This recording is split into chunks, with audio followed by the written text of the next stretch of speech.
¿Qué harías si pensaras que tu país está en camino de la tiranía? Si vieras a un hombre acumular demasiado poder, ¿tratarías de detenerlo?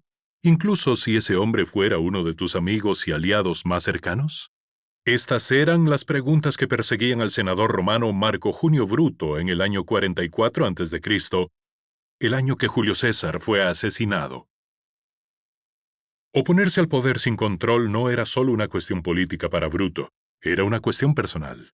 Él afirmaba disentir de Lucio Junio Bruto, quien ayudó a derrocar al rey tiránico Tarquinio el Soberbio. En lugar de tomar él mismo el poder, el anciano Bruto dirigió al pueblo en un juramento entusiasta para nunca más permitir que un rey gobernara. Roma se convirtió en una república basada en el principio de que ningún hombre debía tener demasiado poder. 4 siglos y medio después, el principio corría peligro. El ascenso de Julio César a cónsul había sido grandioso. Sus triunfos militares lo hicieron muy rico. Y después de derrotar a su rival Pompeyo Magno en una cruenta guerra civil, su poder estaba en su apogeo. Sus victorias e iniciativas, como la distribución de tierras a los pobres, lo habían hecho popular entre el público y muchos senadores se disputaban su favor con honores. Le construyeron estatuas, le dedicaron templos y un mes entero pasó a llamarse, todavía hoy, Julio. Más importante aún, el título de dictador, que le otorgaba poderes temporales de emergencia en tiempo de guerra, le había sido otorgado a César varias veces seguidas. Y en el año 44 a.C. fue nombrado dictador perpetuo, dictador por un periodo potencialmente ilimitado. Todo esto era demasiado para los senadores que temían un retorno a la monarquía que sus antepasados habían luchado para abolir, así como aquellos cuyo propio poder y ambición era impedido por el gobierno de César. Un grupo de conspiradores que se hicieron llamar los Libertadores comenzaron a discutir en secreto los planes de asesinato. Al frente de ellos estaba el senador Cayo Casio Longino y su amigo y cuñado Bruto. Unirse a la conspiración no fue una elección fácil para Bruto. A pesar de que Bruto se había puesto del lado de Pompeyo en la malograda guerra civil, César había intervenido personalmente para salvar su vida. No solo lo perdonó, sino que incluso lo aceptaba como un asesor cercano y lo ascendía a puestos importantes. Bruto era reacio a conspirar contra el hombre que le había tratado como un hijo, pero al final, la insistencia de Cassius y el propio miedo de Bruto por las ambiciones de César ganaron. El momento que habían estado esperando llegó el 15 de marzo. En una reunión del Senado celebrada poco antes de que César partiera hacia su próxima campaña militar, unos 60 conspiradores lo rodearon. Desenvainaron puñales de sus togas y lo apuñalaron desde todos los lados. Según cuenta la historia, César luchó ferozmente hasta que vio a Bruto.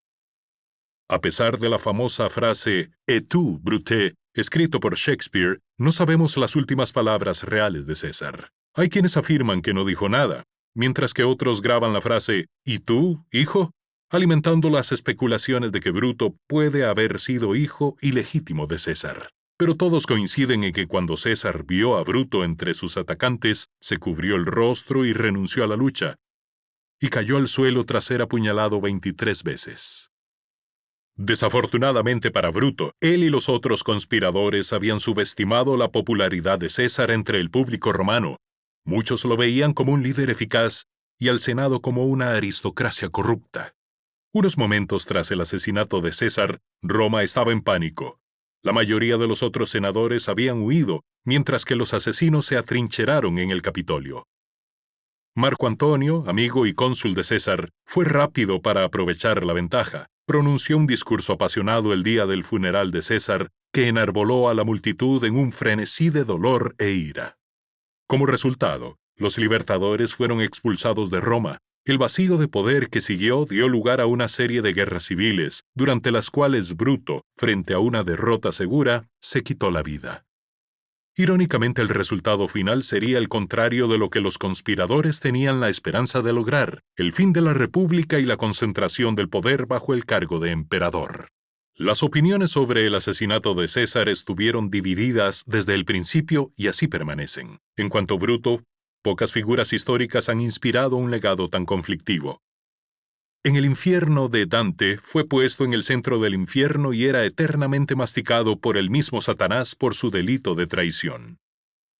Pero en los viajes de Gulliver de Swift se describe como una de las personas más virtuosas y benevolentes.